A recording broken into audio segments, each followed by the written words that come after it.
I'm Heather Taylor. I am here with Greg Berkin, and we're here to introduce a series of silent films brought to us by the Niles S&A Silent Film Museum.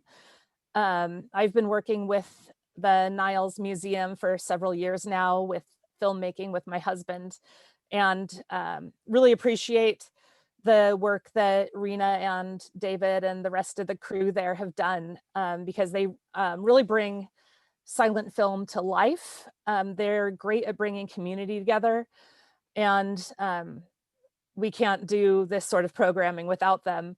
They are entirely donation, membership, and volunteer run. They have a great gift shop if you can get out there in Niles, in the Niles district of Fremont, once COVID times ends, and come and watch movies there for really cheap and check out the gift shop. With this weekend's programming is celebrating the work of Reginald Denny, who I didn't know anything about before this weekend. I was really, really excited to get to see some racing films. I love motor racing. I work at the auto races in a variety of capacities. And Rena recognized that there are people underrepresented in motorsports. People of color are underrepresented, as are women. And so I really appreciate Rena for inviting me here to represent women in motorsports. A little bit of housekeeping here is that the films, hopefully you were able to watch those from the Niles S&A main site. If you did not get to watch those yet, Greg has a speech there with some really fantastic clips from Pebble Beach. A lot of us know about Pebble Beach racing in the 50s, not in the 20s. And these are really great clips. First Indy 500, more Reginald Denny films. And if you didn't watch those yet, those films are going to be up on the website in perpetuity, except for the Indy 500 film. That will be up for another 2 months. So if you haven't watched them already, please do go watch them. And we are going to do our very best to answer all of your questions. If you have questions, please start typing them into the Q&A box. I will be addressing the Q&A section. I'll be asking questions, your questions to Greg, so that he can focus on answering those. And before we get to that, I wanted to tell you a little bit more about Greg Berkin. He's a tech guy and a programmer. He has been at it since the very earliest days, where he started the first Mac educational software company in 1984. And he knew Steve Jobs and hosted Steve Wozniak in the White House 10 years ago. He loves Italian cars, as do I. Who doesn't love Italian cars? His particular interest is Lancia Aurelias, and he's exhibited a Lancia in preservation class at Pebble Beach. He's also a filmmaker. He makes documentaries, features, shorts, and TV shows. And he has been in the past a private pilot and investigated the plane crash of his uncle's twin-engine Cessna. So we are curious to know what you are curious about racing and the films you saw, the Indy 500 film, California Straight Ahead, and then included in Greg's pre-recorded segment, Sporting Youth and Fast and Furious. So please go ahead, if you would like. There's a button at the bottom of your screen marked Q&A. That's where you can go ahead and put your questions. And Greg and I discovered that we have a lot of common interests. So if there aren't a lot of questions, we might get really nerdy about these movies. Love it. Yeah. So Greg, I want to know from you, how did you get into racing? Well, first of all, thank you, Heather, for hosting this, and thanks to the Niles S&A Silent Film Museum, who all do a tremendous job. It's really a passion that they share and we share with Silent Films. And so make sure to get to see them online and in person when COVID lifts and things are a little better. But I got interested in silent films many years ago when I was a kid. My mom was the director of entertainment for Army Special Services in Europe and France. She was the only female director of entertainment directing soldier shows and troop shows for entertainment.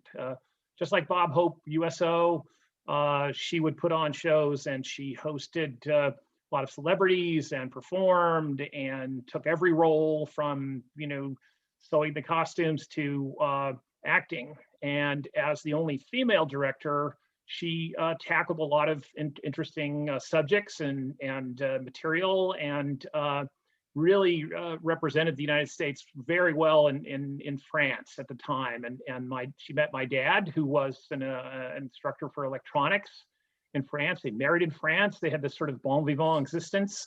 And my dad bought this 1957 Lancia Aurelia convertible, which if you've ever seen the movie And God Created Woman with Brigitte Bardot, Roger Vadim directed that, and he wrote the story about this car, the Lancia Aurelia, and Brigitte Bardot is making out with the guy on the trunk of the car. My father, I'm sure, saw that and said, "This is for me." And so he bought this car, married my mom. They drove to all the races in Europe for 5 or 6 years, filmed them all on 16 millimeter film, and then came back to New York, upstate New York, brought the car back with them, put it away, and it sat for over 30 years. And I was conceived in France, and born in upstate New York.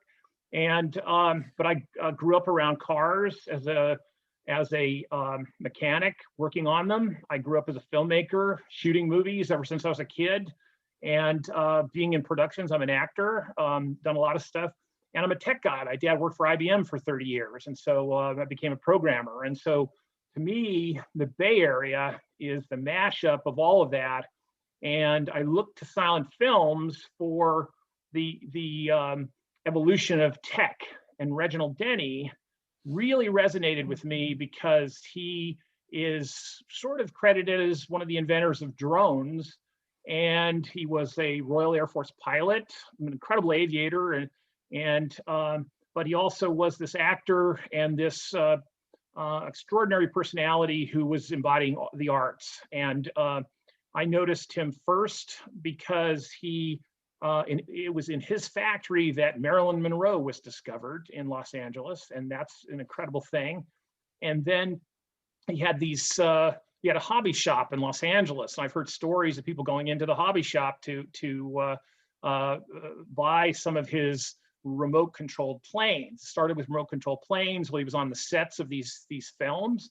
He discovered that passion and finally got a contract to produce pretty much the first drones, and then sort of did fewer and fewer roles. But my interest in Denny and silent films goes back to car films that are pretty revolutionary, and sporting youth I've been chasing for a long time because the racing segments are missing from the film and really have not been found yet. And so that's a personal passion, and what you've seen in my presentation is a little bit of some of the racing segments. So you saw a lot more in Fast and Furious 1927, but in 23, 24, that some of those racing pieces are missing.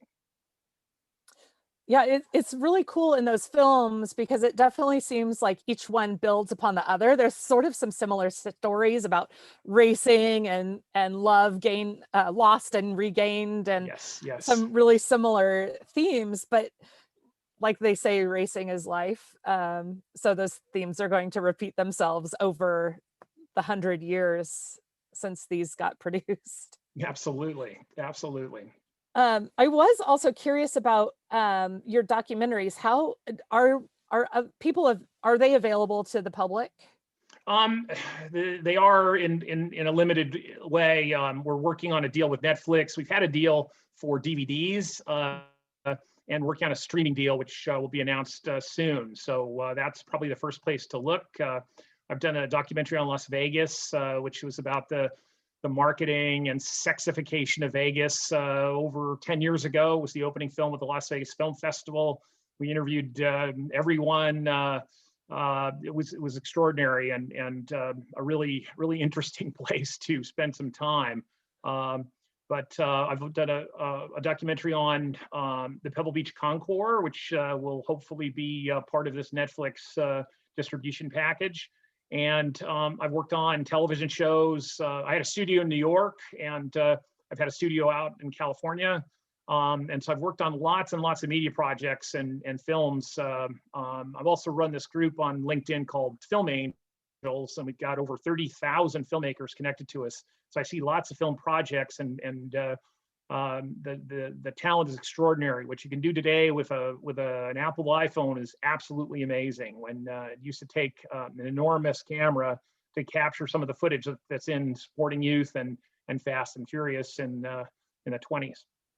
Yeah, speaking of that, in I think it was Sporting Youth, where the car comes insanely close to the camera in a barely controlled fashion. That was so amazing. And Fast and Furious, where they're racing through the pines. I described it as sort of a playground, and you can kind of see how barren it was in the 20s. They didn't have as many obstacles, but the trees were obstacles. The roads were dirt, and the same kind of challenges that exist today, but only much more rogue and pioneering. I mean, you were flying over rocks and all kinds of stuff. It was. So I really love that footage when they're spinning the car around. They're doing donuts, and you can imagine these Indy 500 drivers just going crazy. You know, they're hired to do this, but they're just having the time of their lives. And if that had happened today, we'd have 1 billion views of it and cameras and all kinds of stuff.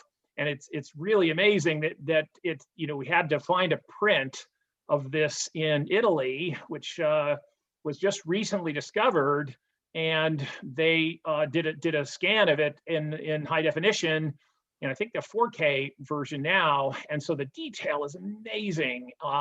But to be the cinematographer on that project, you had to mount the camera in a special way. You had Denny is driving the car. In that case, it's a Miller. In Sporting Youth, it's a Packard. This racing Packard, which is a 12-cylinder car. They called it a twin six, 2 6-cylinder engines bolted together, and it was so fast it would go. You know, when I think I described this, 150 miles an hour. So what kind of a driver do you need to be to tackle a car like that? This is not power steering either, you know. So absolutely incredible. Totally incredible. And I think, you know, if you can imagine, these engines are gigantic. You know, the one in the first Indy 500, they were talking about a 4.5-inch bore, 5-inch stroke, 477 cubic inches. That's massive. So you've got two of those engines. So there are 2 gigantic engines up front in the car. These cars are, some of them about as tall as I am. I'm 5'8". Some of these cars are just enormous, huge, and they're just throwing them around these dirt race courses on these skinny little wheels. It was a workout to drive them. It really was incredible. Some of the cylinders are the size of like a jar. You know, they're gigantic, and it was a different time. I mean, the forging of those metals, the craftsmanship to build them, the precision, really a remarkable time. We do it all with computers and other things today, and we can come close to that. But that stuff was all hand forged, hand built, hand tuned. You know, imagine being the Packard mechanic in the middle of the forest of Pebble Beach, and you need to get your tools out and fix the head that's leaking and replace it or something. My God, what a crazy time. True grit. Yes. We have a question here from Emily. A comment and a question. She said, hello, I really enjoyed your presentation today. I learned a lot. I am a huge Reginald Denny fan, and it was amazing to be able to see clips from the rare Denny film Sporting Youth from 1924. Do you know by chance where the racing scenes in California Straight Ahead were filmed? I don't. I have not reviewed that film today. It's been a little time, a little while, so I need to look at it again. But you know, in Sporting Youth and Fast and Furious, which I mentioned, San Luis Obispo was the track that they used. I kind of think, if I remember correctly, it was Santa Monica. There was a racetrack in Santa Monica. There was also one in Beverly Hills, and so those tracks, some of those morphed into board tracks with motorcycles later.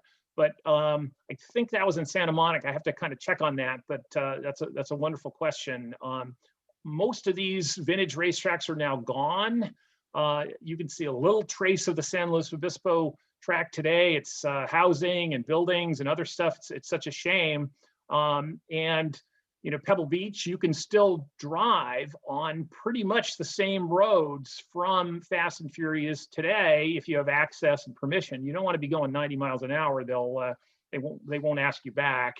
But there were races later than that. That was filmed in 26, and the Pebble Beach road races took place from 1950 to 1956, and they started as kind of a local thing, and it built like crazy. And by 55, 56, 55 was in the rain. They were racing at you know, almost 100 miles an hour in the rain through the woods, and you know, had some really serious accidents. And then in 55, 56, there was a fatality of Ernie McAfee. He was a Ferrari dealer from Southern California. He brings this amazing, huge car up, and he's racing, and he hits a tree, and he's gone. And that stopped all of the racing in Pebble Beach, and Laguna Seca was constructed, and they continued racing there in a safer environment. And they recognized that the cars were just getting too fast and too furious. And so it's really something. So yeah, you can actually go to Pebble, and if you go on 17-mile drive, take your phone, take some clips, and you can actually retrace a lot of the steps of the original track. It's really fun. Yeah, really super cool. And yeah, like we were saying, it's so rare to be able to see this footage of Pebble Beach from the 20s. Yes. And I was, you know, it seems like everybody who, it's not seems like, it's true. Everybody who loves cars has their special types of cars and their special types of eras of racing that they really love. And you know, I know both of us wanted to mention that you can watch these cars still in action at historic races around the country, but very famously around here. And I wanted to know what attracts you to the pre-war era race cars, because they are still existing and they still race. Just there are less and less of them all the time. That's so right. I'm curious about what is the attraction for you? For me, I think it's the pioneering nature of the craft itself, because to build the engine, to the artistry they used to design it, the number of people it took to put it together and test it, and to get it perfected. These things were almost always prototypes. They were done in low volumes. They were done to get it to the track, and then most race cars were not abandoned, but shelved for a while because it met the requirements. They made the race, they won or didn't win. Maybe the engine blew a crank or something. They put it away and they moved on to the next version of it. A little bit like the software tech industry, you know, version 1, version 2, version 3. And so to go back to the original ones, that's very fascinating for me, because that was the state of tech at that time. How big the engine was, how many cubic inches, whether it was a twin 6 or a straight 8, the carburation, the suspension, all of the systems. Every one of those systems is really its own contributing factor to the success of racing and evolutions. I mean, disc brakes, which were in the late 50s, early 60s. Before that, they had shoe brakes. They'd get really warm, it'd wear out, and you'd have what's called brake fade. and not stop. And that's not great. And so every innovation helped triple the performance of racing. It helps you outdo yourself and your team. It helped put you on the map.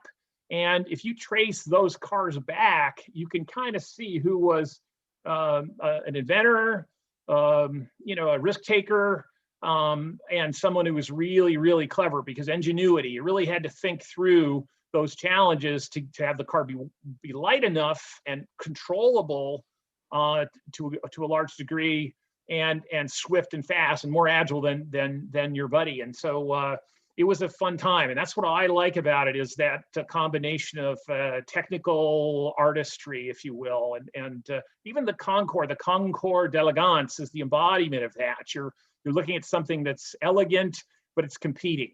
And those two things are always at odds. How pretty do you make it look? How beautiful? How elegant? Or how functional? How performance? How tactical is it? And that's what I love about racing and the early race cars. And the car's also the embodiment of the designer. It was a time when you followed someone and said, Pininfarina designs for Italians are, oh my God, magnifico, incredible. And so that's not my Italian. Anyway, so it's a funny blend of innovation that we celebrate. And there's nothing more exciting than seeing a rare car that you've never encountered in person on a film or at Pebble Beach, where you can finally appreciate it and see the way it really looks and is designed. So yeah. Totally. I'm just going to interject a quick geeky story about being able to stop.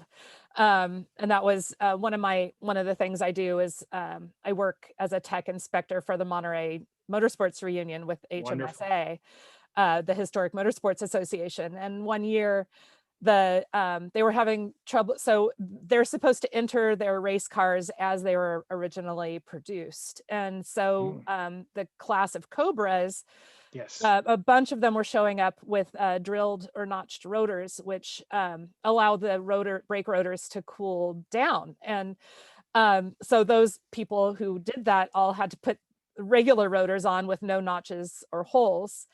And there was one of the competitors who had the appropriate rotors, and we're like, well, how is your stopping ability? He's like, I can't stop after two laps, but that's why this is so much fun. I don't need to brake. It was just crazy. And I have a question here from Scott K, who is a friend of me and my husband's. Hi, Scott. He says, and this is perfect because we want to make sure this is open for everybody interested in cars, silent films, and or the Bay Area in any combination. So Scott says, very interesting, more about local racing than silent films, but do you know of any film footage or photos of the old wooden track formerly at El Cerrito Plaza? My father used to race Jaguars on the amateur circuit, and one of the trophy tags I have is from there. I live about half a mile from there now. And I think we may have lost, did we lose Greg? We did. I don't know the answer to that. Hey, Scott, I don't know the answer to that question. Let's see. I'm going to give it a returning. He'll be rejoining us in a moment. Okay. All right. So thanks, Scott. Scott says no problem. Thanks. Actually, I'm just going to interject a little bit that since Stefan and I are filmmakers and Greg is a filmmaker, that if anybody has comments or footage or photographs, oh, Greg is coming back. Great. I can hear you and see you, okay. but I don't think you can see me. It says the host can, right. So I'll just keep speaking, but go ahead. But cool. Maybe. So were you able to hear? Oh, so while you were gone, I was starting to interject that, Stefan and I are filmmakers and you're a filmmaker, and if people might have some footage or photographs from some of these old racetracks, it would be interesting to see. Would for some love to see potential that. Would love future to see that. projects. Were you able to hear Scott K's question? No, I was not. I'm sorry. That's all right. I'll go ahead and ask. It says, Scott says, so what I was saying is, we want to here create a little space for anybody to ask any combination of things about the Bay Area silent films or cars. Scott wants to know, he says, very interesting, more about local racing than silent films, but do you know of any film footage or photos of the old wooden track formerly at El Cerrito Plaza? My father used to race Jaguars on the amateur circuit, and one of the trophy tags I have is from there. I live about a half mile from there now.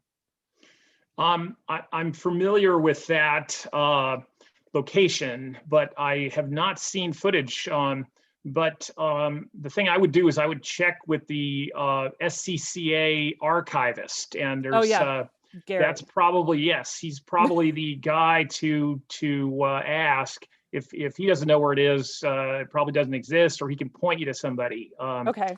And that would be my best recommendation there. Okay. And I don't know how to say his last name appropriately, but that's a Gary Horskata or Horsaka, yes. I believe. Yes. Lives in Danville, I think. Yeah, something like that. Yeah, excellent point. I'm also an SCCA member and a scrutineer with them. So perfect. Here we go. So hey, awesome. Hey, we did it. Perfect. So I'm going to keep asking questions that you and I have had for each other. I want to encourage the other attendees. Thanks, Scott. I misspelled it, but Scott's got the answer now. I wanted to know also so most of the things you do are fairly local to the area, and I wanted to know what attracts you to the Monterey area. Well, Monterey has such history. I mean, just the beauty of it.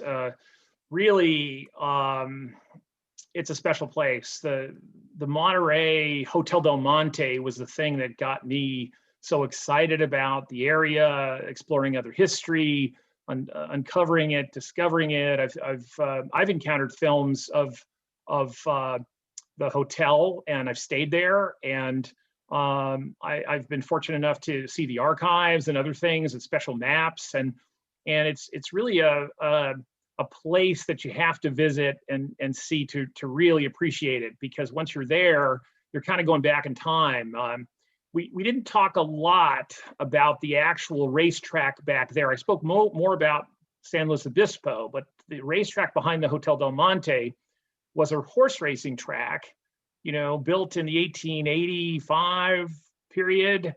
And right at the turn of the century, anyone who had the first cars in existence down in Monterey and Pebble Beach and Carmel took their car to that racetrack and they tried to race it. And so there were races, AAA races, the Northern California Automobile Club of America and the Southern California Automobile Club of America, head-to-head races where they were setting world records.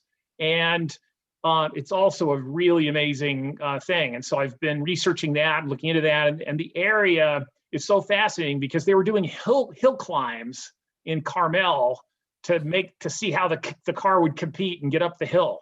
And so I had to find the place where that actually was. And that's so fascinating to me that you can kind of, stand in the shoes of the greats from before and see in the picture that you might have what that looks like today, and in some cases still shares the same kind of characteristics it did, at 1902. I mean, that's fascinating to me.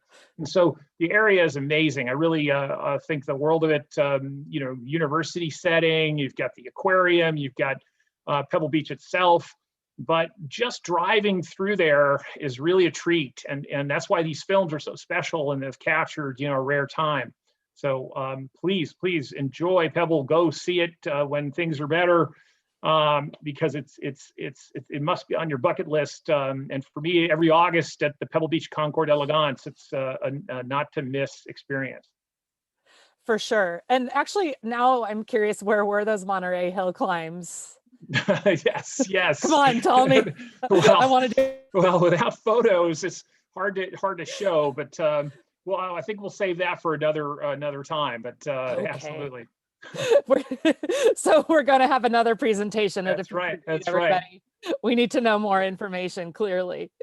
Cool. So Ann Skadson asked, I don't know Ann Skadson at all. Just kidding. She's my stepmom. She Ah. wants to know, when was the first Indy run? I'm gonna 05. I mean, the Indianapolis 500 evolved quickly, but it was right around that time. So some people say 14 was the official or the first real one, but the roots go back as early as 05.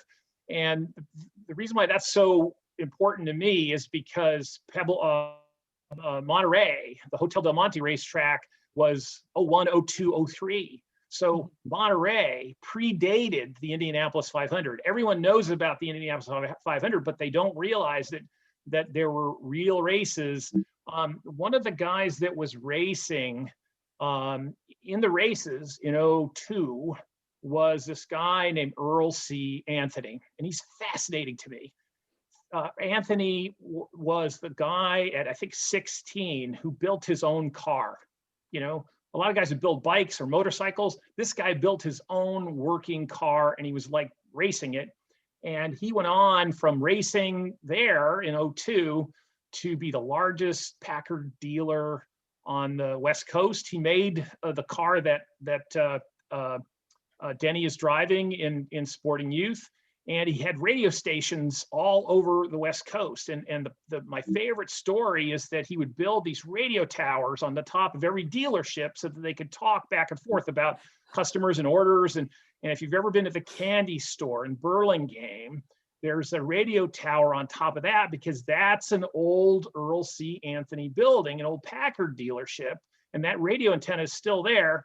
And British Motors in San Francisco on Van Ness, that building was built by Earl C. Anthony and his group.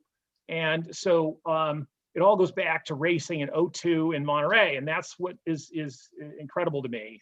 These personalities became larger than life, and they were breaking records and innovating. And then they went on to have massive influence in the car world, which we are benefiting from today.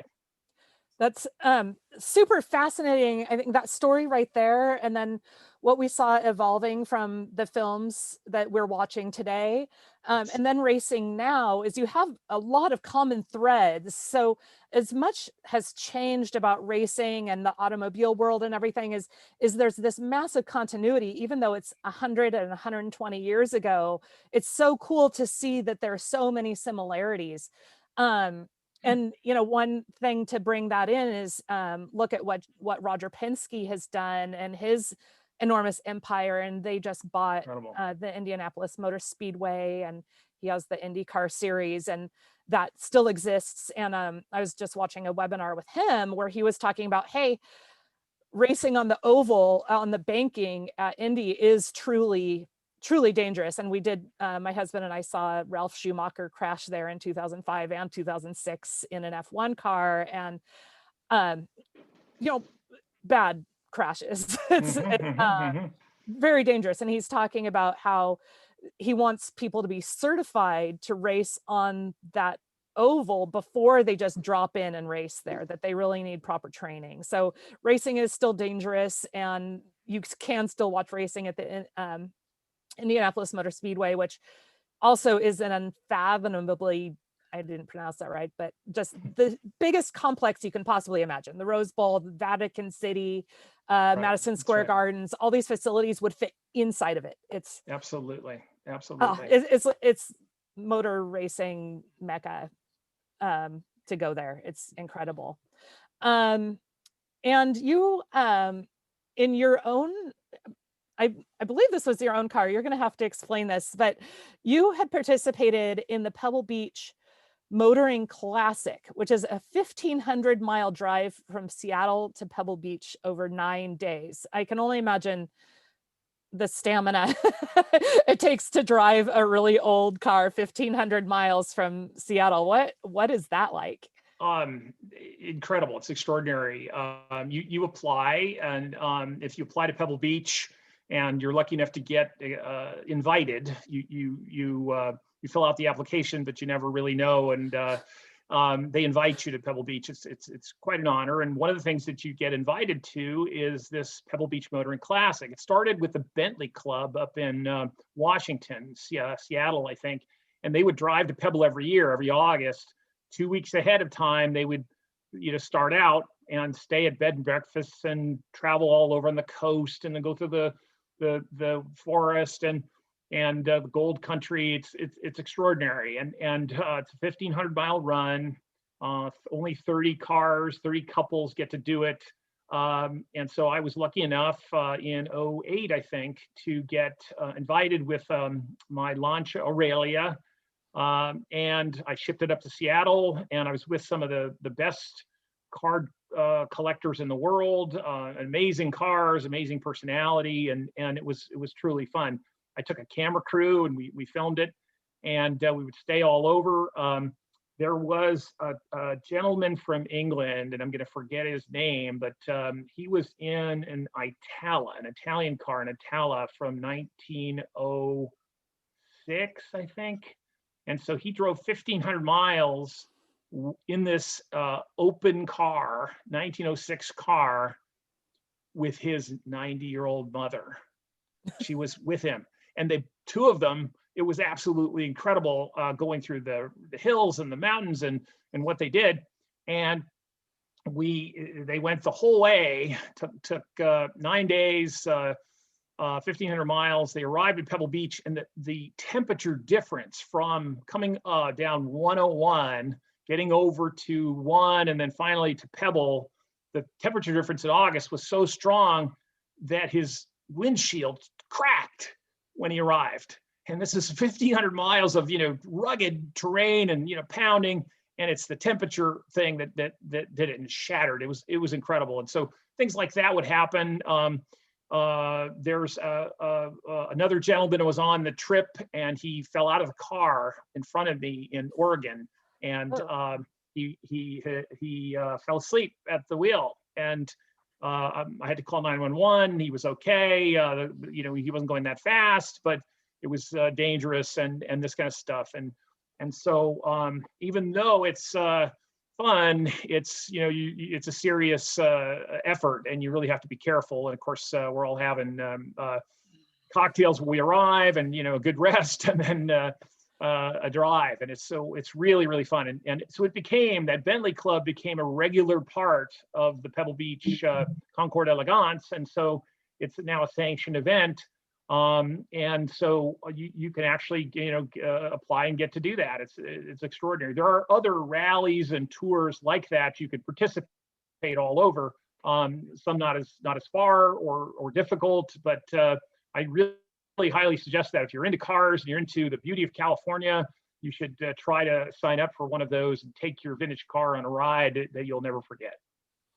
That would be awesome. And there's safety in numbers too, because a lot of those cars, if I know Conrad Stevenson has gone on one of those with Alpha, and he's there to both participate and help repair cars on the road. So if anybody goes south, that he's there to help. So safety in numbers. You're traveling with friends, traveling with like cars, and then if something goes wrong, you've got someone behind you to call 911, or someone who can help repair the car on the route and everything. And that's really, really cool. Absolutely. Yeah. And forgive me if I'm mispronunciating this name, but Joy is asking, this is one of the things I'm most excited to talk about, because I really, really, really one day want to be the second person. Really want to. Joy, and sorry if it's Joie, I'm not sure, but wants to know why are there two people in each race car in there actually, it's not just Indy 500 film, it's the other films as well. Can you explain that? Just took your mechanic with you, and essentially they are your angel and your safeguard and your alternate driver and your safety. If you have a problem, they're there to help you. And I think I described Denny in my presentation. Reginald Denny has to leave Monterey and go to San Luis Obispo in that 12-cylinder twin six Packard, and he's going with Earl Miller, his mechanic, and they get to Salinas, and they have an accident. They hit a truck, and Earl Miller had to go to the hospital. Denny was accompanying him, of course. He was driving, and so he went as well, and his foot was hurt, but no one knew where they were. Earl stayed in the hospital. Denny came back out, and he drove the rest of the way, another 100 miles in that Packard to show up at the races just in time. And it was an incredible feat that time. The roads, there weren't safety places, there weren't stations everywhere. It was a pioneering thing. I have to also say that Denny, he hurt himself a little bit there and then got through the filming and that kind of thing. There were fatalities shooting sporting youth.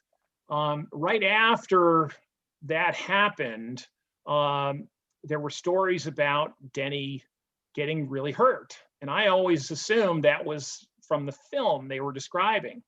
Well, I researched it a little more, and one of the articles talked about Denny, after the film had shot, he was fishing in Southern California with his buddies, caught a bunch of fish, and was going to Hollywood, to Beverly Hills, to deliver the fish. He spun out in his town car, had an accident, broke his pelvis, and other bones, was hospitalized, had a huge cast on his leg, and pushed back the next film, California Straight Ahead, I think, or maybe the earlier one. And so he didn't get hurt racing; he got hurt delivering fish. This is how crazy it is.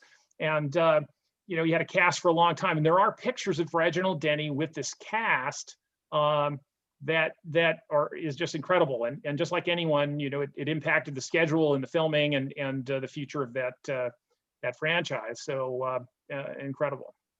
Yeah, and just a couple comments from the viewers and myself. Joy says, really like a co-pilot, love it. And Scott K also says, also your rear view mirror until those were invented. Right. Totally true. But some of the other things you'll notice in the films is that when they stall, the mechanics jump out and restart the car.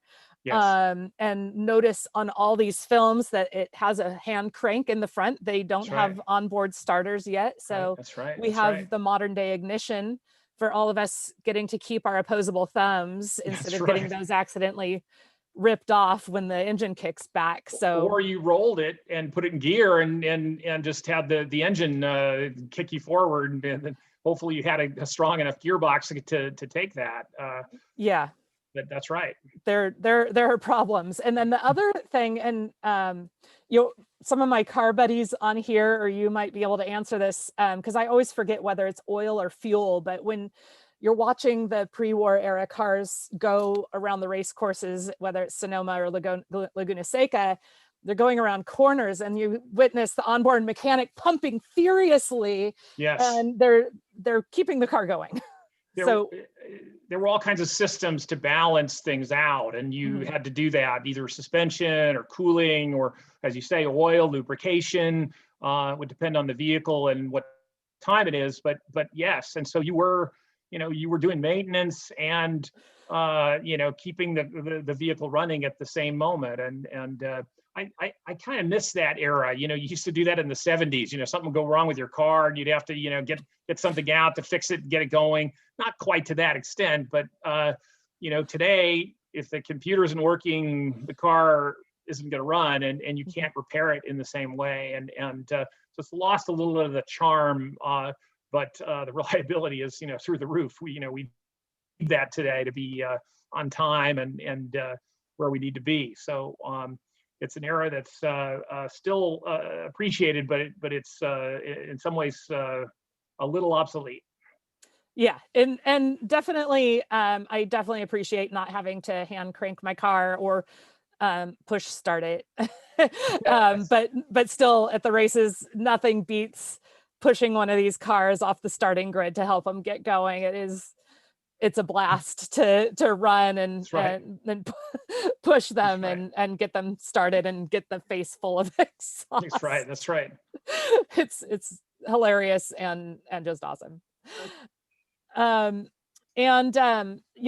of the things about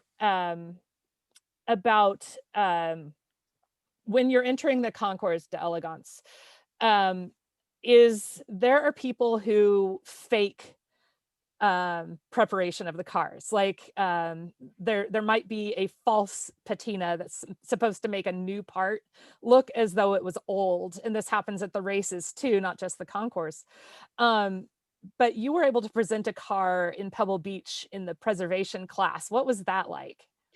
Well, preservation is one of the most exciting parts of the car hobby, and keeping a car original. The expression, it's only original once, and the parts, the materials can't be replicated the same way. And so you're almost like someone examining the materials for authenticity. And if someone's going to fake something, they're going to have a tough time. It might look that way, but a good judge will bring a paint gauge to check the thickness of paint, how many layers of paint. It can look right through there, and there's 20 layers of paint on here, so this car's been repainted dozens of times. Oh, there's only one layer of paint. It's been original, or it's been restored. They can tell these things now. But preservation is somewhat controversial, because at what point do you replace something and make it safer? Because you can put safer brakes, you can put safer hoses, you can put safer rubber, you can put safer, everything. And then the car starts to become updated and changed. And then, at what point the driving experience is different. And it's all about safety. A fuel pump, very important thing to put on a car to have reliability, because if you stall in traffic or on the races or wherever, you're stuck. And so a lot of people hide the fuel pumps, and that's considered okay. I had put mufflers on the car that weren't exactly the original mufflers, but they had the same kind of sound. To me, the car has to sound the same way. In some car cases, we rebuilt the muffler to make it have the same timbre and sound. So is that all right? There's a lot of vagueness in preservation, but it's fascinating. I was involved in the show Antiques Roadshow with the pilot episode many years ago, and two of the stars of Antiques Roadshow are the Kino brothers, Lee and Leslie Kino. They're the world's expert for American furniture, and they had some clients, I guess, and they didn't get paid, so they got paid in the form of a sports car. And so they took ownership of that car, and they race at the Historics and are out at Monterey, and then they show up at Pebble Beach, and I'm in the preservation class, and along come the Kino brothers. And so I knew them from Antiques Roadshow, 20 years ago, and here I'm at Pebble Beach on the lawn, and here comes Lee Kino, and he's my judge for my car. Absolutely fascinating. Here he is with his brother, the two twins, and they're examining the fabric of the convertible top, just the pattern of it and the inside, and looking at every little detail. Absolutely fascinated with the material that it was made of. And there's no way you could fake that or create that or whatever, and you could get a new top, but this is the top that was put on by the factory, and that's the way it is, even though it's weathered and it's semi falling apart, and they appreciate it. So that patina is like the appetite of a car connoisseur. It's someone they eat it. It's that it's consumed and delicious, and it really means something in judging. One of the things that when your car is judged, everyone starts out with a perfect score. You start out with 100%, and then they take away, shave back points. So everyone thinks, well, you got to get up there. No, it's you're reversing it and working away. And the preservation class has some odd rules because of safety and other things. It's not judged like other things, and so it's a little bit more interpretation of it. If you've put a starter switch for your fuel pump, Jay Leno tells a great story about going to Pebble Beach, and it's about the clock. He tells the owner had this car redone, and the restorer worked on it for weeks, and the guy's really proud of it and all this stuff, and he finally turns it over to the owner, and the owner wants to show it off, and he goes to Pebble Beach and he shows the car off, and the judges come by and they say, hey, the clock isn't working. And the owner gets all mad, the clock doesn't work, and he calls the restorer, you jerk, this clock doesn't work. And the guy says, well, did you wind it? And so the owner had no idea how to operate it, and of course, there was nothing wrong with it. The lunacy of operating and owning and preservation and sort of judging. It's an intangible thing, but yet it's really appreciated. When my folks were in Europe, there was a Ferrari there, a 212 Ferrari, chassis number 0263. And my dad bought this Lancia, our car, in the same place that his friend bought this Ferrari. And he used to race around Europe. And he sold that car, my dad's friend, the Ferrari 0263, and lost track of it. Well, it shows up at Pebble Beach in 1993 as the first perfect 100-point restored car at Pebble Beach. Unbelievable. My dad was there. We have films of it, extraordinary. It was purchased at that time at the North American Racing headquarters for Ferrari. It was in St. Cloud, France. Joseph Catanèo's garage was the headquarters for Ferrari. You went in and bought this, used race car. And this was a street car that had a, 12-cylinder engine that was for racing, originally bought by the owner of the Bic pen fortune, and then he used it for a little while and then turned it back in. And my dad's buddy bought it. Well, it shows up at Pebble Beach, many, many years later, 100-point perfect restoration. And I looked at the pictures of that car, and the bumper, first the rear windows have 3 windows. It's very, very elegantly designed with 3 windows and 2 little chrome strips. And the bumper on the car also had 3 pieces, and it matched that trim. But the new restorer put on a full bumper, no pieces, because he didn't know what it used to be like, and he didn't have his history, and he'd never seen it.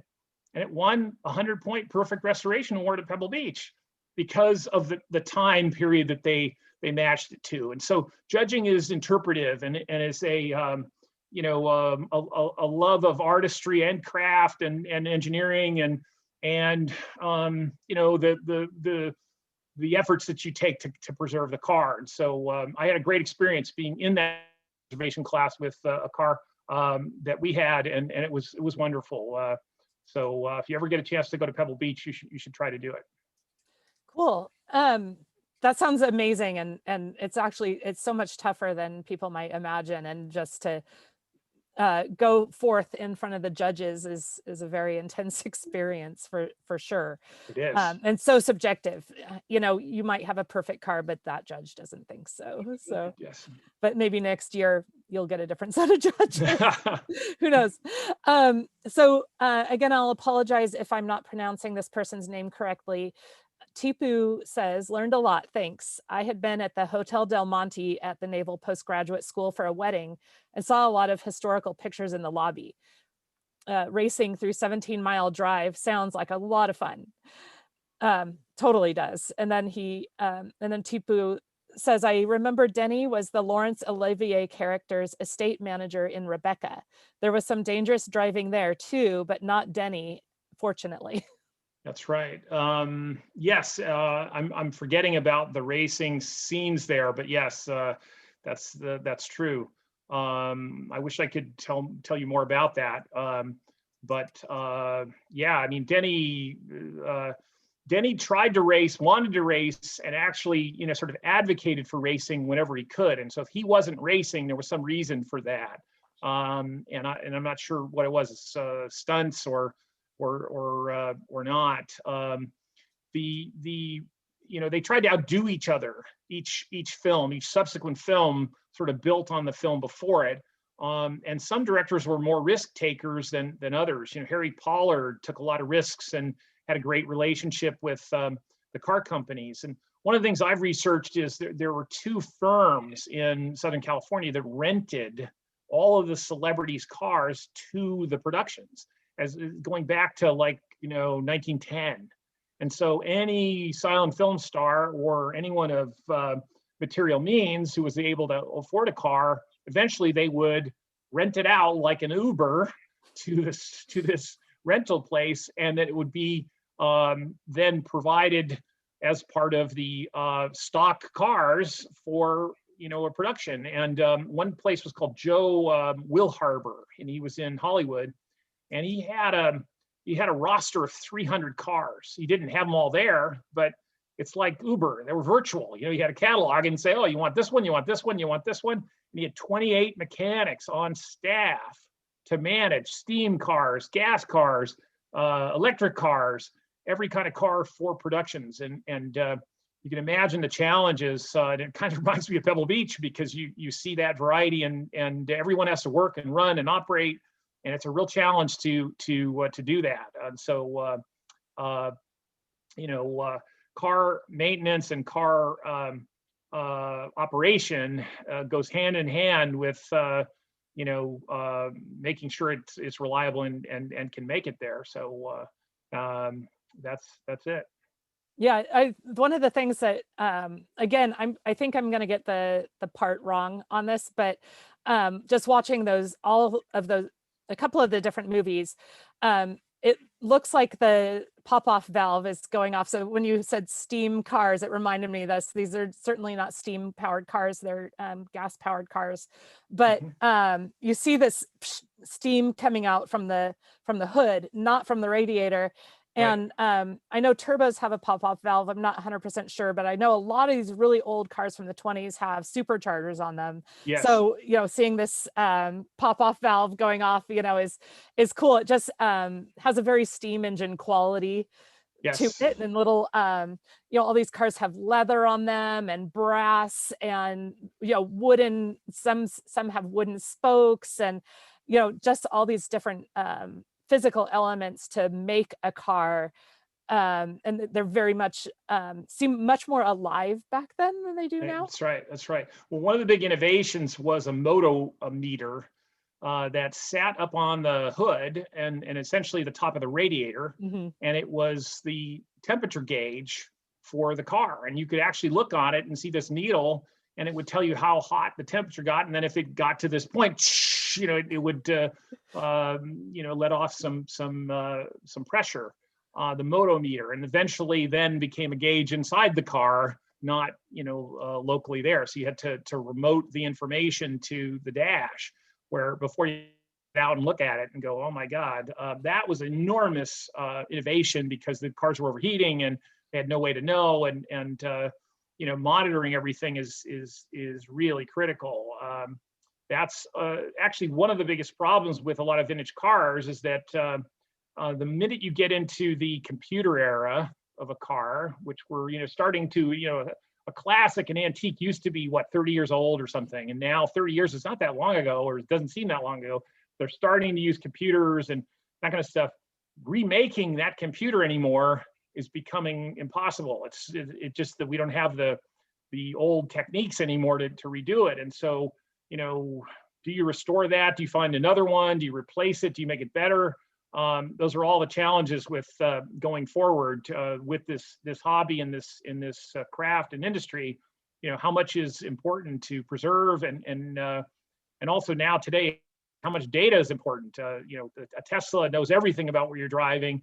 Cars back then knew pretty much nothing about what you were driving, and so smart cars are really what is evolving today. Yeah, for sure. And that is a perfect segue here into the various films. And I think based on your comment about the computers, I want to go into the Fast and Furious from 1927. Yes. Because that movie, if people haven't watched it, that is in Greg's segment that you can link to on the Niles SNA site. And I definitely recommend you see it. In that movie, in the part where you're talking, you point out that the automotive showroom that they're in is a part of the very early aftermarket parts That's right. industry, which is massive. So, now you have tons of aftermarket parts. You have SEMA, the Specialty Equipment Manufacturers Association, which is the biggest, hugest convention of all these different aftermarket parts companies. You've got tons of people, as many people as ever, customizing their own cars, different aftermarket ECU, the electronic control units for those, operating the different cars, are out there, so people can just replace the car's computer with new control units, Yep. and then whether or not those are tunable by the aftermarket parts industry. So let's talk about Fast and Furious for a little bit. Sure. What do you want people to know about that movie? That film, I've been chasing that film. A car guy chasing a film is a good analogy, I guess. It captures so much of the special nature of racing at that time and at Pebble Beach on 17 Mile Drive. Reginald Denny wrote that film, and that's extraordinary to me because he felt comfortable enough and brave enough to put his story first and get someone to fund it over, these established storytellers. And yet, he had to take a little flack for maybe it wasn't the best story, and like I said before, they try to outdo each other every time. And he took a lot of risks with that. The slapstick on the car when his co-driver, his mechanic, gets on the back and flips back and climbs up and jumps in the car, and his legs are around his neck. And I mean, that is just wonderful. We talked a little bit before, drinking at the wheel, 190 proof alcohol. I mean, just crazy. Yeah, that's nuts. A jug of it, practically. A jug of it, right. I mean, so to write that and to embody that, I think he really loved Northern California, the racing experience a great deal, because he went back to the same racetracks pretty much to capture that special thing. These films were produced quickly, and they were produced, with a tiny team. And in my presentation, you can actually see the crew of the film in the sporting youth segment. They're Laura LaPlante and Reginald Denny are in the tree. I point out about the tree. And then I show you a picture. And if you really look at that, you can see Harry Pollard, the director, Clyde Davina, the cinematographer, and the crew of about 5. And then two or three of the race car drivers are standing behind them watching this tree sequence, which is incredible. And Denny is sitting in his chair, kind of in the background, waiting for his segment. Laura LaPlante is up in the tree at that moment when they're shooting that. That's a really rare photograph, which captures the entire filming of one scene. But these guys saw the beauty of Northern California. They appreciated the special things that this area has to offer, and they took risks with cars and story to have a unique film, and they repeated it as many times. If a film was successful, if people liked it, and I think racing scenes like that were unusual, in the theater. You'd go there and you'd be scared to death. One of the things I learned with Sporting Youth in 24, when it was in the theaters, they were first debuting in the same theaters what are called plastograms. And a plastogram is a little 3D glasses, disposable 3D glasses that people would put on, and they would run a 3D film leader for a short film in conjunction with Sporting Youth. They thought enough of the adventure of Sporting Youth to pair it with this pioneering plastogram 3D experience. And to me, that's so cool. that you'd go to the theater and get these glasses and watch this 3D thing and then watch these racing scenes, and then this girl falls in love with the guy and they get together, and boy, I'm thrilled. That's a wild experience in Northern California, all captured on film. And that's why these films are so rare. And that experience is so, it needs to be celebrated and shared and talked about and whatnot. And so I look forward to, enabling everyone to see it. Yeah, for sure. I know when I was watching some of those scenes, my palms were getting kind of sweaty. Like I was really feeling it. So I can only imagine watching that on the big screen with your plastogram. Yes. It would be really cool. It's making my palms sweat just thinking about it. I love it. So another thing, you had talked about the spectator death, and this is not the only time that spectators have been killed in motor racing, very famously at Le Mans in the mid 50s. I want to say 1954, but I might be getting that wrong. I apologize. But spectators have died. There is a reason that catch fencing exists on the edge of racetracks. Yes. Parts do come loose. My very first day as a flagger, my friend Marcia was working with me, and we always remind each other, if you're going to you'll be prepared to have someone haul you down onto the ground, or you haul someone else down onto the ground. She said, that one day and a transmission just came right at her, just had come out of the car, and hot race car speed transmission heading right to the flag stand. So people, who aren't driving die. And you were talking about how after Fast and Furious was filmed, that there was a safety meeting of stunt drivers. Tell us all a little bit more about that. Yes. If I'm thinking Sporting Youth, was it Joe Wilson, or no, Lewis Wilson was one of the drivers who was in the film, and you saw his parking spot. They would put the name of the driver and then the car below it in the film, and that's the spot that Lewis Wilson would take off from. In the scene with the trailer, you actually see his car. I think it's car number 1. And what happened was Lewis Wilson is at speed, 60, 70, 80, 90 miles an hour going around the turn. He makes one complete turn. It was a mile track. He came around and lost control. The car went end over end, and it went into those stands that you see in that trailer. And 5 spectators were injured, and so was Lewis Wilson. And they took him to the hospital with brain head injury, and one of the spectators died. And it was pretty traumatic, but they would continue filming, and they did.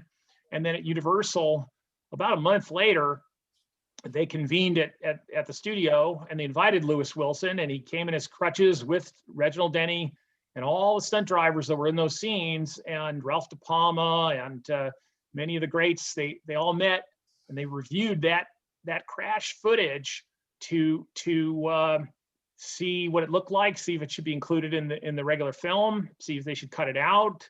And I think up to 6 cameras caught it. These Akeley cameras were all over the track. And so they thought it was spectacular. The guy liked it. He gave his approval. And it's in the film, in these racing scenes that we're missing. And that's one of the reasons I like to see that.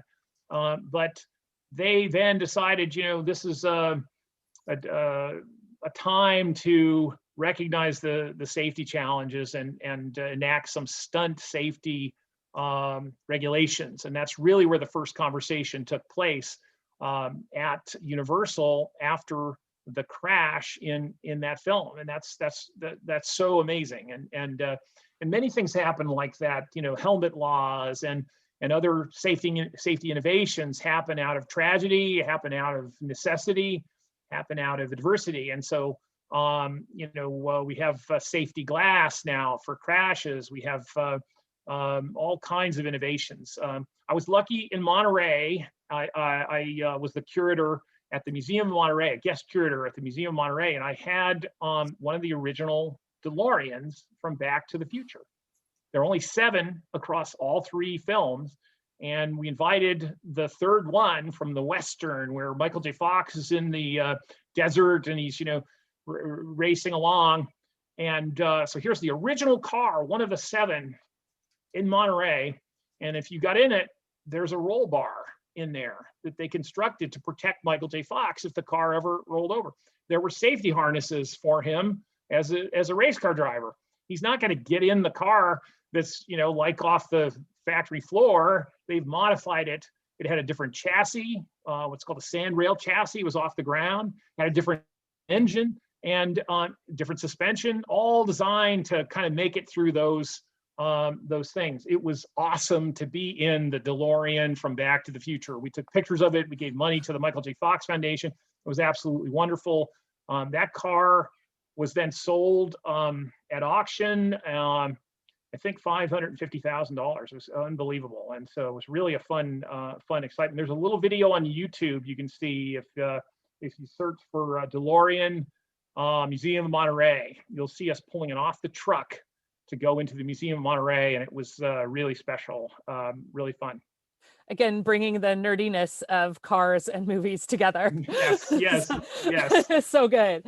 And a couple things more. Let's see. I apologize. I was getting Sporting Youth and Fast and Furious a little bit mixed up, and I think I may again here. But in Fast and Furious, I loved also that it was promoting the brand new 75 octane fuel, which right. Of course we go up to about 120. That's right. In fact, that whole campaign to create higher octane was designed by Richfield Gas, that oil company, and they were providing gas to the Indianapolis 500 drivers who won because that little more power out of the engine allowed them an edge to win at the races. And so that became the gasoline power, the power of gas, and that kind of thing. And so that rating, that quotient for energy was something that came from that campaign. And so those statues that are in Fast and the Furious, which were created by this real sculptor, Finn Frolic in Southern California. He was incredible, and actually made those. They were made in plaster of Paris material, and they were made out of bronze. And the foundry for the bronze casting of one of these statues, I mean, it's almost a life-size, vehicle with a driver at speed that you see Denny, sort of embodying there. That was made out of bronze. So they would take the foundry with them on every location to make the damn thing. That's how challenging it was to produce this. And I've seen pictures of them, but I've never been able to visit one of the actual remaining statues. I'm not sure if the plaster of Paris is held up as well as it could have, because they were weathered and outside, but I'm sure the brass ones exist in some museum. I'd love to see them. And if you have one, contact and get together. Yeah, and you let me know too, because those look gorgeous. I had never seen one before watching that today, so that was really cool. And then just a little bit of more car nerdiness that you can catch from the sculpting phase of that was the outboard. And I can always, again, car nerds jump in and tell me where I'm wrong here, but they have the outboard shifter or brakes on them there. So you actually have to reach outside of the cockpit. That's right. To operate the car. That's right. I mean, that in and of itself, in fact, most of these vehicles, when you first get in them, you have to get acclimated, you have to understand the operation, and you have to know it intimately, how far to pull that back, how much pressure, how quickly. If you're spinning, it's a direct connection either to the brakes, the throttle, the gears, or some other mechanism. And that's the kind of thing that you have to do today. There a lot of that stuff has gone away. I mean, with self-driving cars and today's technology with sensors and cameras and LiDAR, the car can drive itself because it's, it knows the environment and it's reacting all the time, thousands of times faster than we could ever do it. But you had to be a human computer, sort of sensing the road and anticipating what to do. I missed that experience with a standard, and a lot of people don't know today how to drive a standard. It's a great experience because you're controlling the engine. The engine can slow you down. It can you can glide with the engine, sort of just allow it to pull you gently. But there's drivers, race car drivers talk about being one with the engine, one with the vehicle. It's sort of spiritual and a little bit ethereal, but you really are embodying what this mechanical thing does, and it's there's nothing like it. The sound, the vibration, the suspension, the experience, and that's why we need to keep them original to try to preserve that, because when that goes away, you'll have the car drive you, and you really won't experience that. So I'm a big advocate of preservation. There are some organizations that are looking into it. Hagerty has this organization to try to register a national registry for historic cars, and they've had cars in Washington D.C. where they've tried to recognize them, original Cobras and others. It's a great effort, and every Concours has a preservation class now. And we talked a little bit about that before, but it's become the the cool thing. Barn finds, to find a car that's been lost in time and to pull it out of the barn for the first time, really exciting. I've been on a number of barn finds. Found an Alfa Romeo up in Northern California. They've been sitting for a long time in the woods. Absolutely wild, got it going, eventually sold it. But there's nothing like that, the discovery of a vintage car that's lost in time, and you can bring it back to life and then pass it on to another steward who hopefully appreciates it. That's a fun thing. For sure. And they call that a lot of racers who talk about being one with their car, talk about how you feel the car with your butt.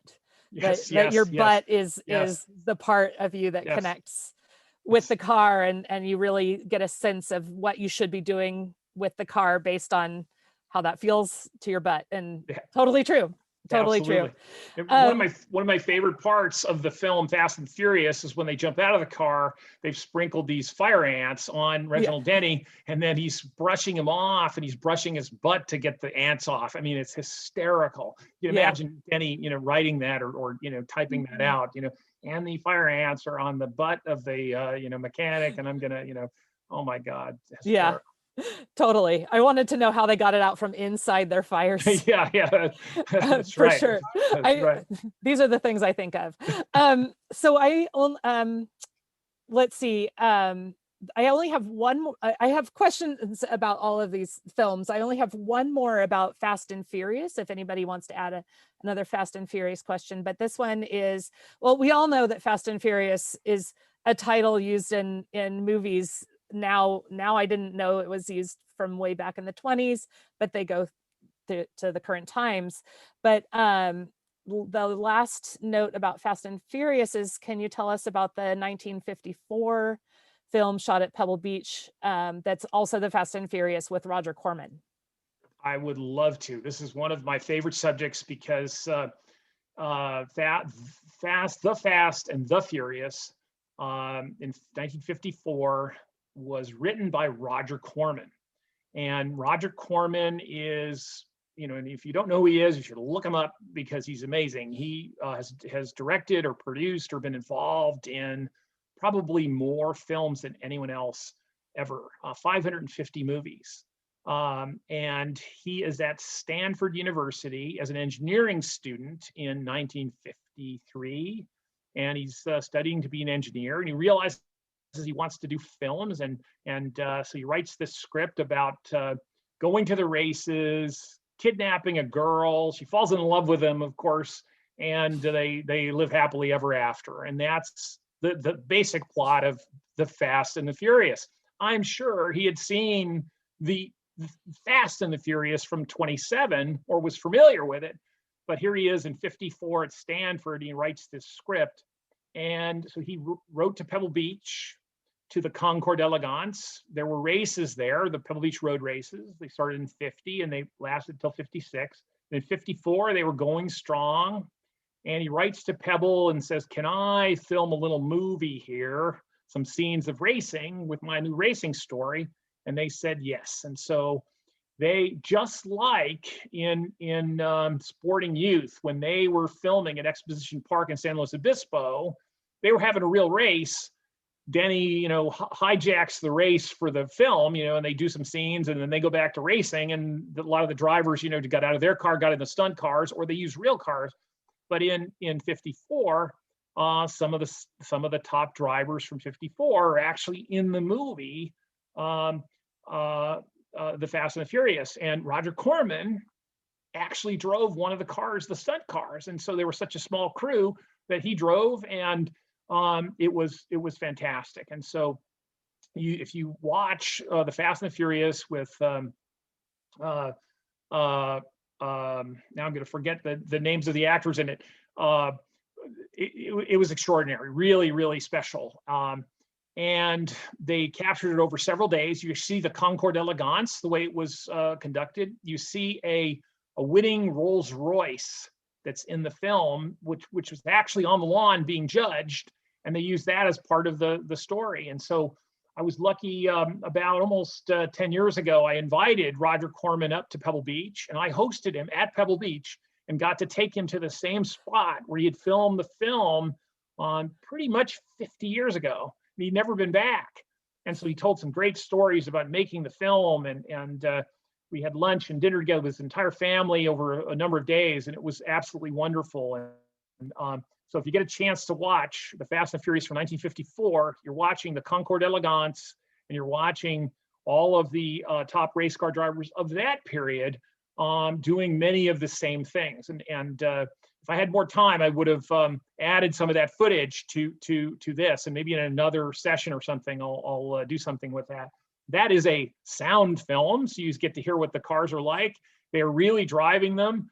And it's incredible. There's some Jaguars and some other rare films in there. And I'm a huge fan of that film. And like I said, I got to interview Roger Corman. I went to his offices and spent a lot of time with him. He was a huge car guy, but he went on to make 550 movies, and he started the careers of Francis Ford Coppola, Ron Howard, James Cameron. They all were apprenticed. They all were interns, or they worked on a Roger Corman film. Ron Howard did a racing film, or a car film. I'm sorry. Now I'm going to forget the name of this. Car Wash or Car Wax or Car or something. It's a campy film. It was one of Howard's first films. He brought it in on time and under budget. That impressed Howard, or impressed Corman. And so he went on to make, a billion films after that. And so if you get a chance, take a look. The Fast and the Furious, shot at Pebble Beach, and all down California, a lot in Los Angeles too. It's a real fun film.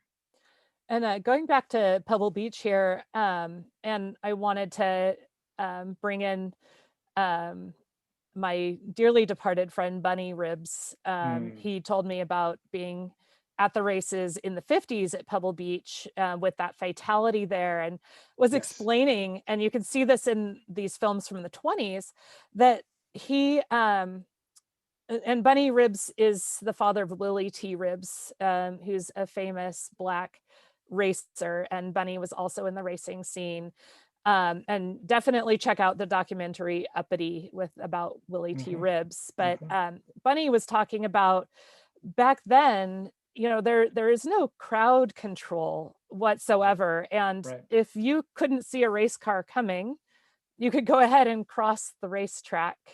And around the corners, there were only hay bales to protect anybody. That's right. Hay bales and a string of rope. that was what you were supposed to stay behind at Pebble Beach on 17 Mile Drive on these wooded dirt roads. It was incredibly dangerous. They had a PA system outside, and they would tell you when the car was coming. And I've listened to some of the original recordings and actually translated some of them in another form, digital form. And you can hear the echo and them, so, oh, that guy's coming, he's coming, he's coming, and you're, and that's about all you hear. It's incredible. They were really breaking safety laws, and until this fatality, some cars flipped over, other guys got hurt. Jim Kimberly of the Kimberly Clark famous family and fortune, he was racing there in a vintage Ferrari, and he was a pretty top racer at the time, and he crashed and got right back up and started racing again.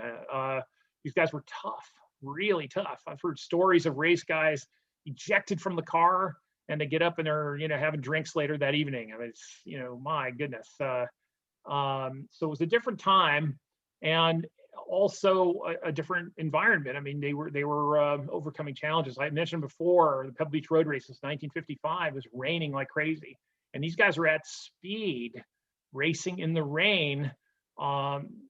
Super dangerous and crazy.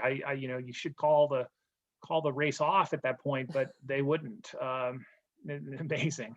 And the cars were getting too fast. I mean, in the woods, Ferraris in particular, they had Ferraris pretty much every year at Pebble Beach, for the exception of 50, I think 51, but by 56, there were, 4 of them, I think, in competition. And then I mentioned Ernie McAfee dying, crashing, and then no longer. So there are race films online for pretty much every year. You can see them. I did a video on one of the cars that raced, both in one of the Ferraris that raced in 55 and 56.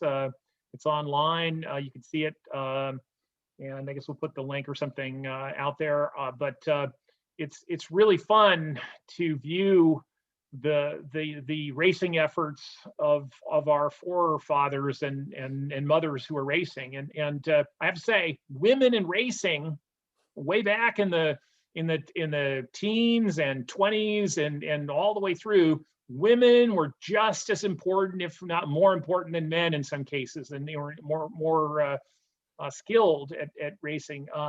One of the stories, early races in Monterey, one of the Sugar family fortune, I'm going to forget their name now. The Spreckles family, yes.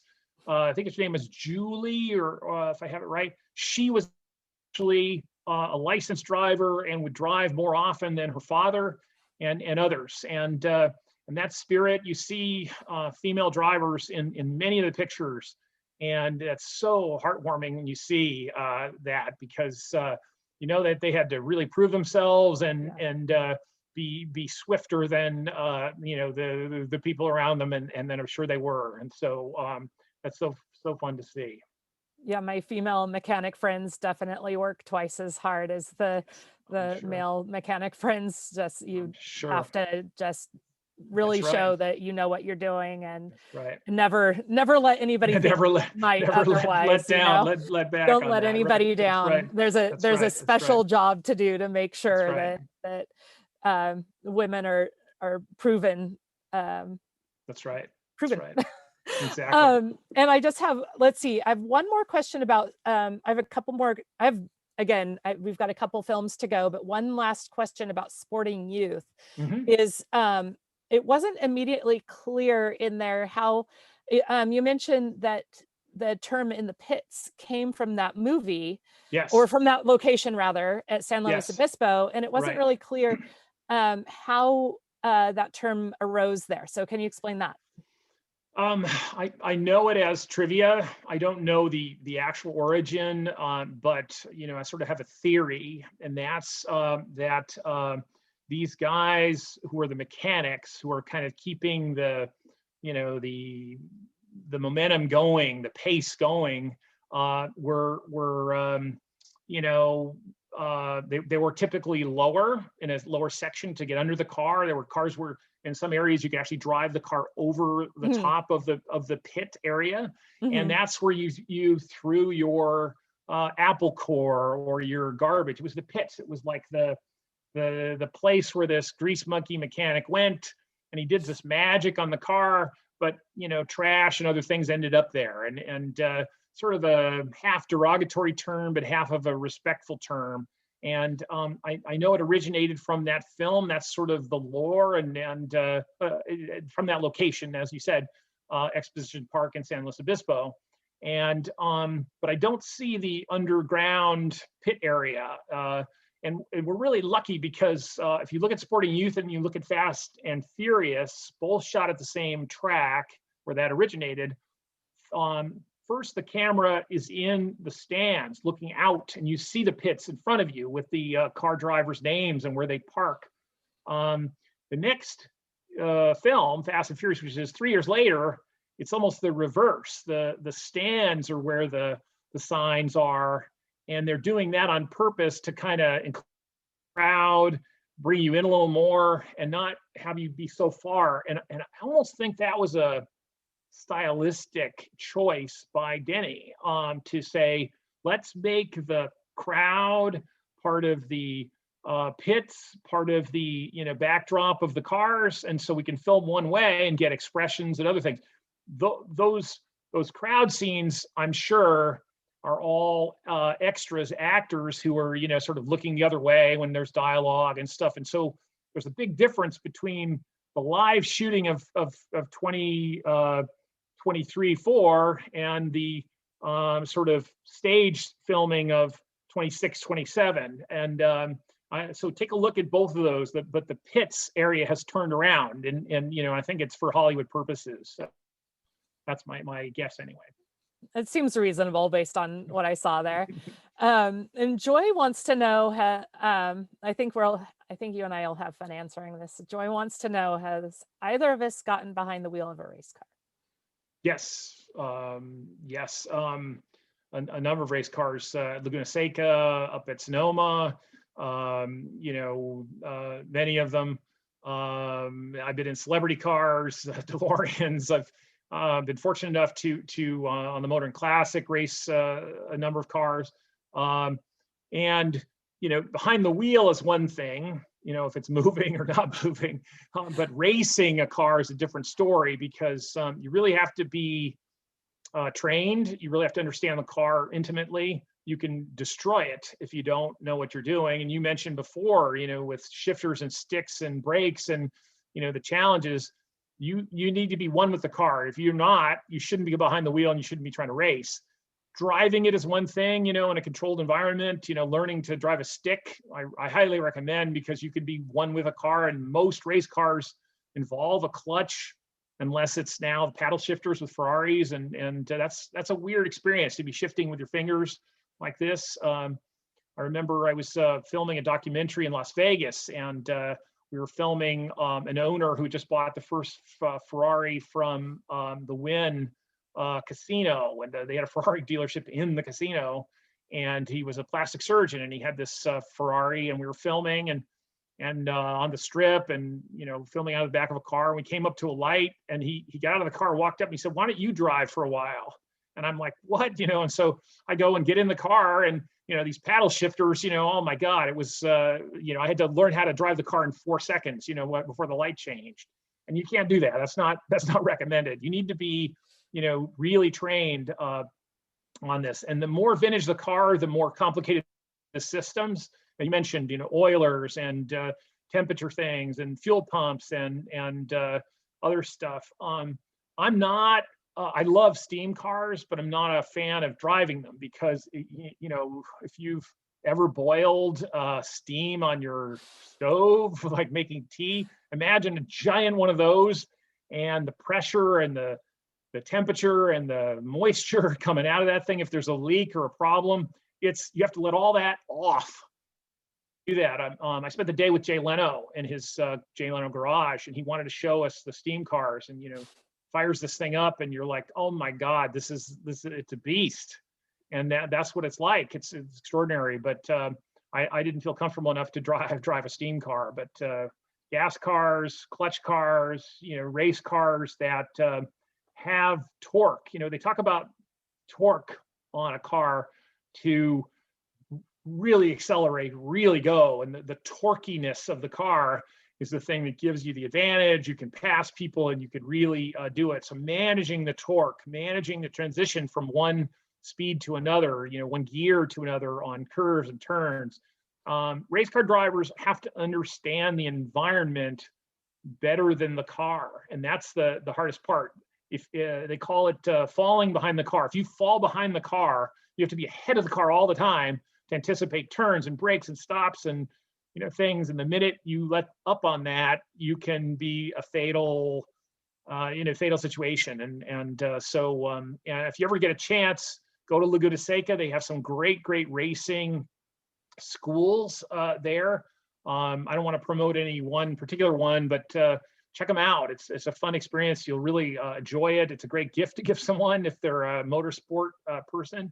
And we used to go with the Western Automotive Journalists Group at Laguna Seca, and all the car manufacturers bring cars at the track, and you could jump in any one, Mercedes, BMW, whatever. It's incredible. It's like a kid in a candy store, but you really know how to drive, need to know how to drive them before you get behind the wheel. So that's what I recommend. And no alcohol, by the way. Not till the end of the day.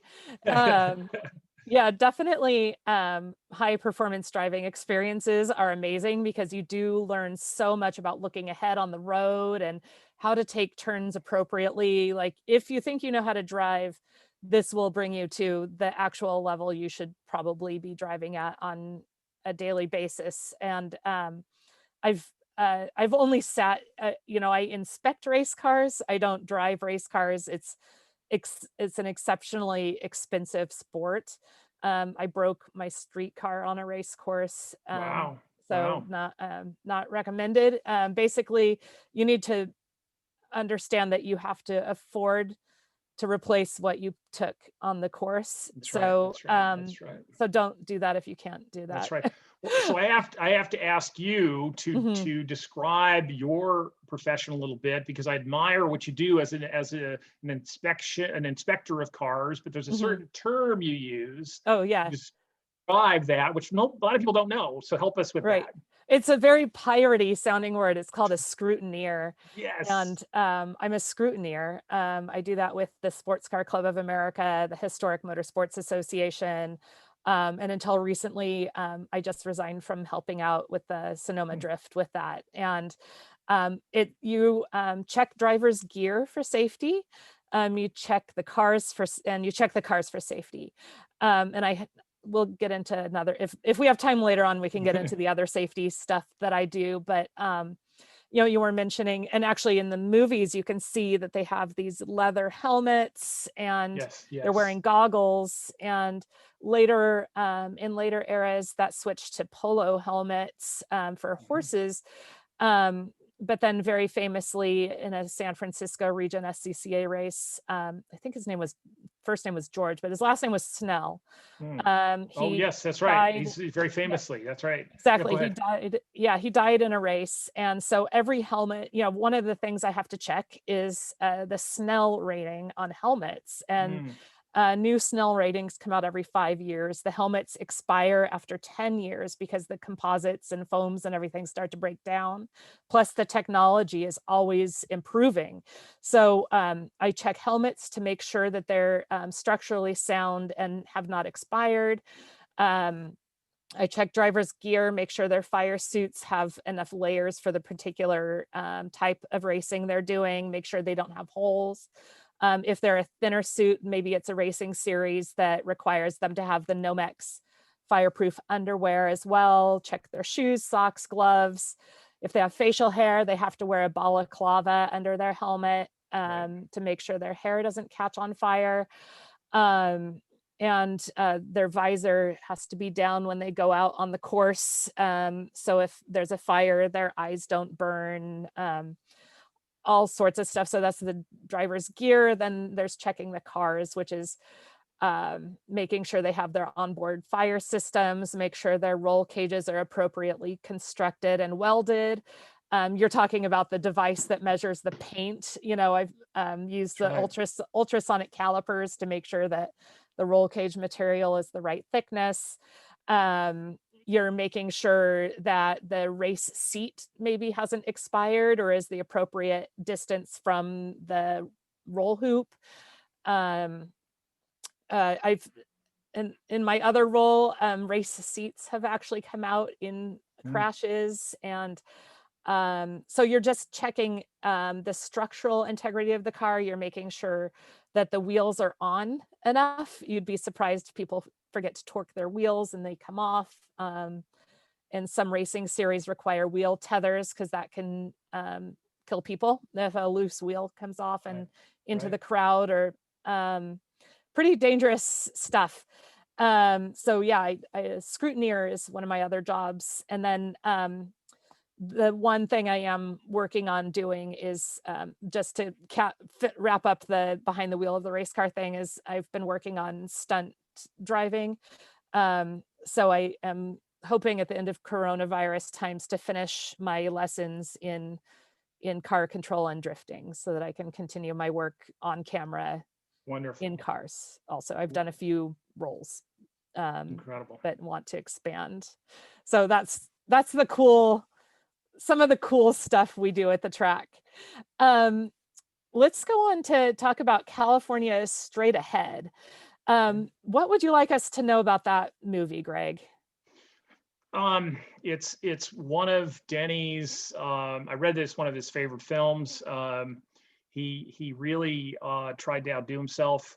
I haven't studied that film as much as the others, but again, it's the culmination of a number of years of racing experiences. They really tried to outdo themselves with all the stunts and activity. And I'm trying to think of the one scene with the train. If I have it right,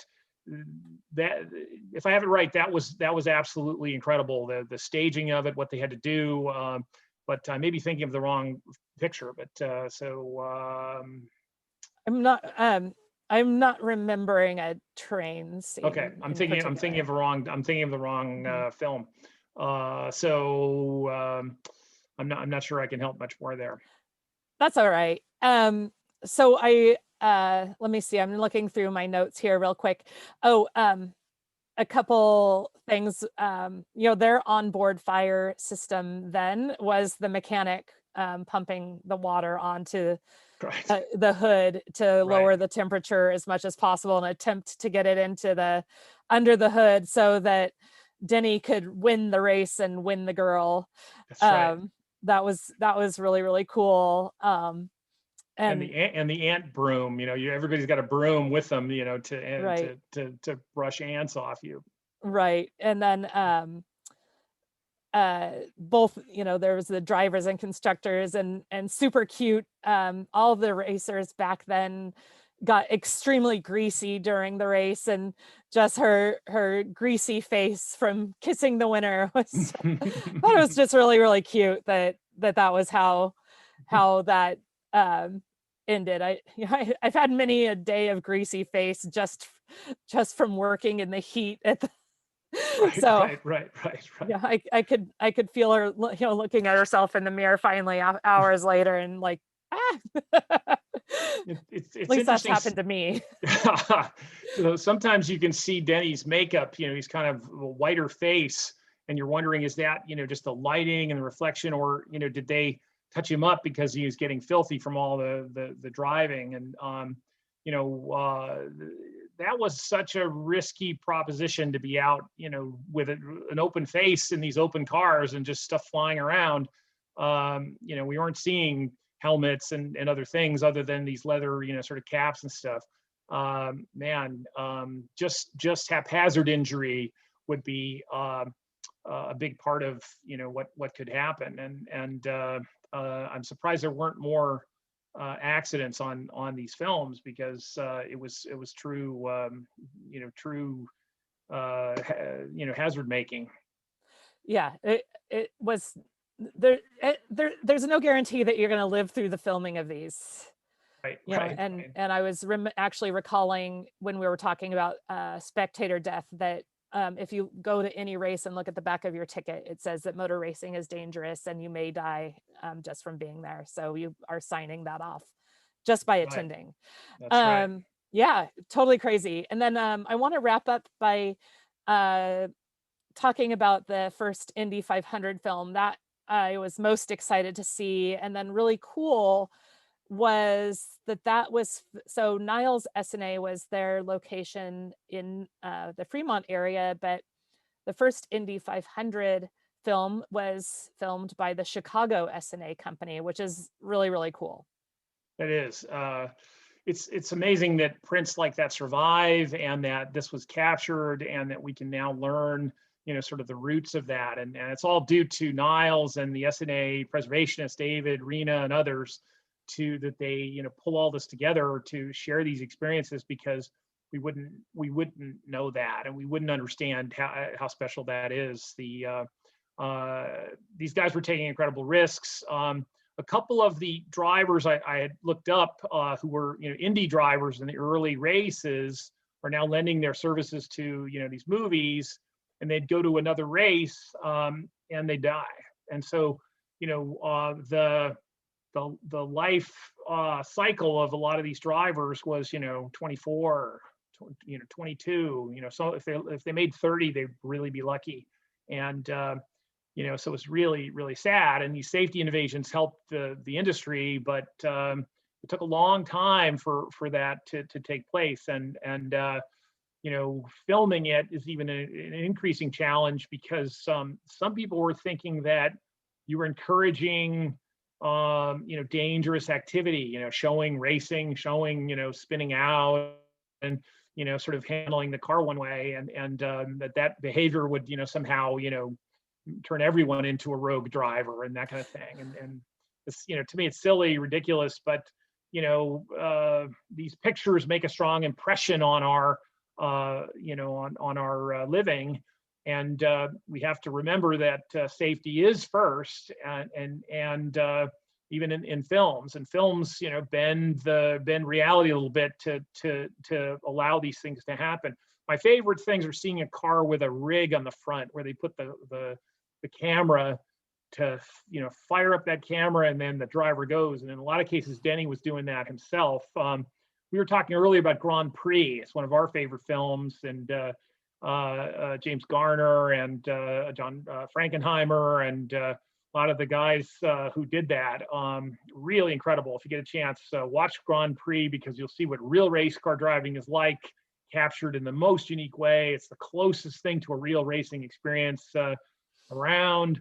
Listen to the commentary behind the scenes. It's really something to experience. And if you get a chance to go to Monaco and see the track and some of the European tracks, the Nürburgring, you really can start to feel what it was like. There are also car simulators you can get in with your computer, and it's not quite the same, but the graphics are getting better and better and richer. And there was a racetrack at Pebble Beach you could recreate and actually feel like you were doing that. It's a number of years old now, but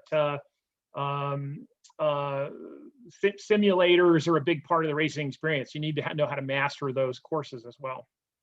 Yeah, for sure. And the other thing, to me, watching the Indy 500 thing again was bringing some of the similarities and differences and talking about those safety innovations. I know the answer to this, but back then, and you can see it in the movies, there aren't any seat belts. Right. Back then, and there's a very good reason for it, and that is that and you can see it in the movies that you're presenting today, Greg. Yes. If the car rolls, you want to be thrown from That's right, it. free. You want to be thrown free. You don't want to be trapped in this wreckage that could burn you or make you part of the crumpled metal. Yeah. Yes, and so seatbelts, I think, in the late 50s became sort of in vogue and then mandated. And in 58 there was a safety law, and what they did is added 2 extra lights on the license plate to light the plate.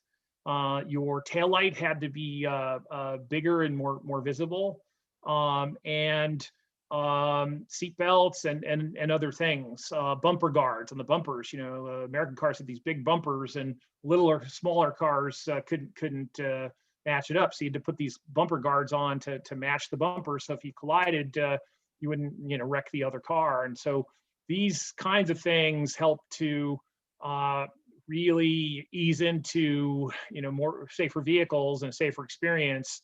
And seat belts were one of those things that were always controversial. I did a lot of studies.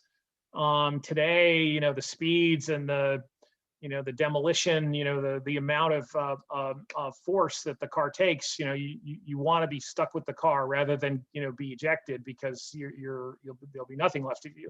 But seatbelts have been, have saved many lives, and they probably cost some too. It's one of those debatable things.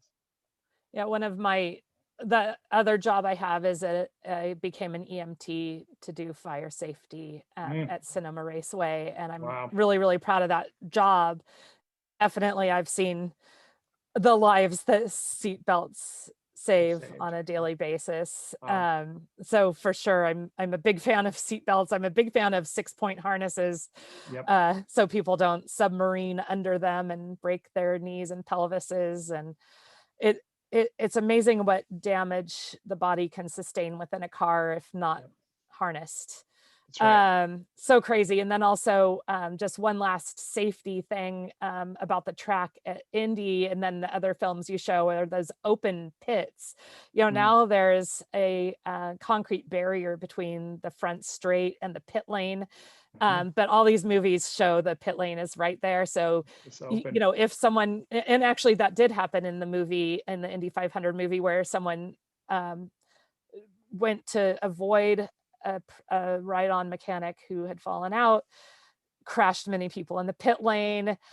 That one of the cars went end over end, and just such a, it seems like such a basic thing to separate the pit lane from the race course, but it took a lot of injury and death and cost in machinery in order to make those innovations happen across the board. So Yes.